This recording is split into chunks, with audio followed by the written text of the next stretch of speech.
តើនឹងមានអ្វីកើតឡើងប្រសិនបើអ៊ីរ៉ង់វាយប្រហារនាវាផ្ទុកយន្តហោះរបស់អាមេរិកនៅខែកុម្ភៈឆ្នាំ2015កងការពារបដិវត្តរបស់អ៊ីរ៉ង់បានអូសនាវាផ្ទុកយន្តហោះคล้ายៗមួយដ៏ធំចូលទៅកាន់ច្រកសមុទ្រ Hormuz ក្នុងសម្យុទ្ធ Great Prophet 9 នាវាคล้ายៗដែលធ្វើតាម USS និមិត្តនេះគ្រាន់តែជាវេទិកាអណ្ដែតទឹកមួយដែលមានទំហំប្រហែល2ភាគ3នៃនាវាពិត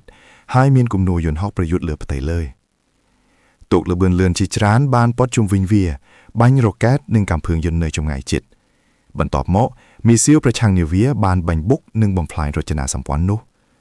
ទូរទស្សន៍អ៊ីរ៉ង់បានផ្សាយបន្តតការលុងនាវា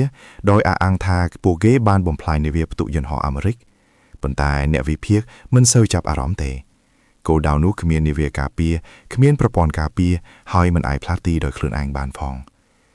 ប៉ុន្តែនៅក្នុងហេតុការណ៍មួយផ្សេងទៀតវាកាន់តែគួរឲ្យអាម៉ាស់នៅឆ្នាំ2020អ៊ីរ៉ង់បានជួសជុលនាវានោះវិញហើយវាយប្រហារលើវាម្ដងទៀតបន្ទាប់ពីមីស៊ីលបុកបំណែកនាវាដែលខូចបានអណ្ដែតចូលទៅច្រកសមុទ្រ Hormuz ហើយលុងផ្នែកខ្លះក្នុងទឹករាក់បង្កការរារាំងលើផ្លូវដឹកជញ្ជូនព្រៃមួយដែលមមាញឹកបំផុតនៅលើពិភពលោក